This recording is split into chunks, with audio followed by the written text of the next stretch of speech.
3000 रु 3500 समस्त के भत्ता प्रदान करिबु। जड़े असहाय महिला हो पारू, जड़े विधवा भौणी हो पारू, जड़े वृद्ध वृद्धा हो पारू, जड़े भिन्नक्षम भाई भौणी हो पारती। ये मानक पई कोन घोषणा करिवे? बहुदिन प्रतीक्षा अंतिम होगा जाऊँ आसंता 17 तारीख। प्रथमे ओडिशा भत्ता प्रदान संघर्ष समिति आवाहक हिसाब से एमएस न्यूज को स्वागत करुच्ची। मु धन्यवाद दूची आपण को, आपनकर जो प्रयास साधारण मनीष मनरे जो असहायता मनरे शक्ति देछि। तार कारण होउची आसंता 17 तारीख भारत वर्ष प्रधानमंत्री नरेंद्र मोदी जी ओडिशा भुवनेश्वर गस्त आसुचंती। से दिन सुभद्रा योजना शुभ उद्घाटन करेंगे, स्वागत योग्य कथा। किंतु भत्ता प्रदानकारी भत्ता पाइबा को थिबा हिताधिकारी ओडिशा 54 लाख रु अधिक हिताधिकारी अपेक्षा करिसेंती माननीय प्रधानमंत्री निर्वाचन बेले देइतिबा प्रतिश्रुति 3000 रु 3500 समस्त के भत्ता प्रदान करिबु। जड़े असहाय महिला हो पारू, जड़े विधवा भौणी हो पारू, जड़े वृद्ध वृद्धा हो पारू, जड़े भिन्नक्षम भाई भौणी हो पारती। ये मानक पई कोन घोषणा करिवे? बहुदिन प्रतीक्षा अंतिम होगा जाऊँ आसंता 17 तारीख।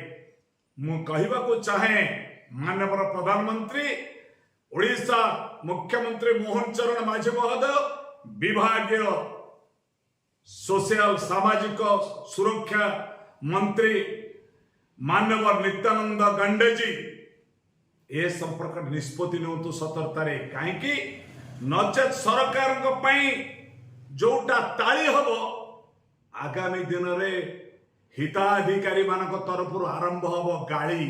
ये गाड़ी को प्रतिहत करने को हेले, ये गाड़ी को बंद करने को हेले, असहाय मनीषर अभिशाप को बंद करने को हेले राज्य केंद्र सरकार तुरंत आसंता 17 तारीख भारत वर्षर मोदी ग्यारंटी प्रधानमंत्री जो ग्यारंटी देते निर्वाचन बेले डबल इंजन सरकार तुरंत 3000 3500 घोषणा करंतु, नचेत संघर्ष समिति एवं तार सांगठनिक कार्यक्रम आरंभ करिवो। आमे बहुत शीघ्र ओडिशा 30 जिल्लार विभिन्न कर्मकर्ता बंधु मान सहित आलोचना होउची। आमे बहुत शीघ्र एसओपी आमे भी जारी करिवो।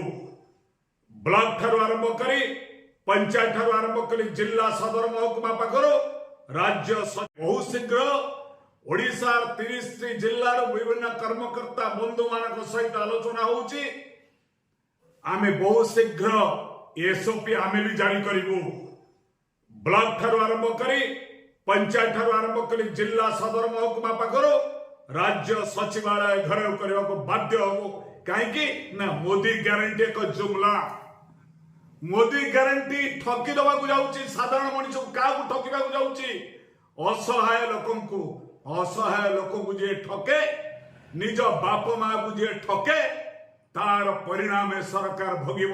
मु चेतई दबा को चाहे माननीय मुख्यमंत्री मोहन चरण माझी महोदय चुप रुहतु नहीं, चुप अच्छे। आज मत बंधु माने फोन करके सोनपुर बलांगीर गजपति कहते आगे 1000 टका पाइल बढ़िलानी। सरकार तो निष्पत्ति नहीं नांती। सरकार तो बर्तमान निकट में कैबिनेट रे मोहर मारचंती 3टी गोटी इश्यू। 3टी इश्यू रे 95% निजर हमर गोपालपुर जो पोर्ट अंशधर 56% को 95% दे देइचंती। सरकार 5% रखिचंती। ये मोदी आउचंती कोन अदानी रो प्रचार करबा पाई ना मोदी आउचंती अंबानी रो प्रचार करबा पाई? आमे कहूचो ओडिशा जगन्नाथ देश, ओडिशा लोक सरल विश्वासी निर्वाचन बेले देइतिबा प्रतिश्रुति प्रतारणा रे परिणत करंतु नै।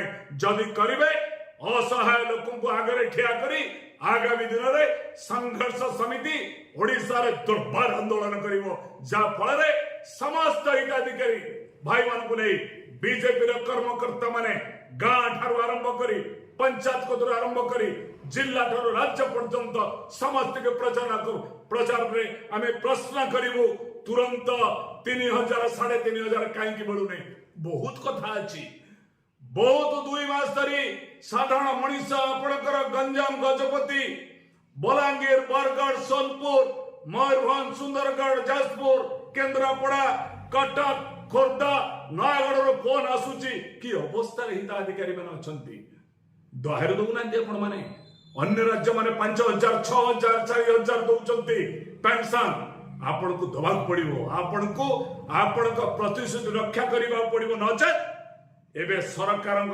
ताली नुहे सरकार असहाय लोकर गाड़ी आरंभ हम प्रधानमंत्री तुरंत 3000 3500 भत्ता घोषणा न कले परिस्थिति भयानक जुमला सरकार डबल इंजन सरकार दायी हम मोर टीवी माध्यम साधारण भाई राज्य सरकार को मोर निवेदन।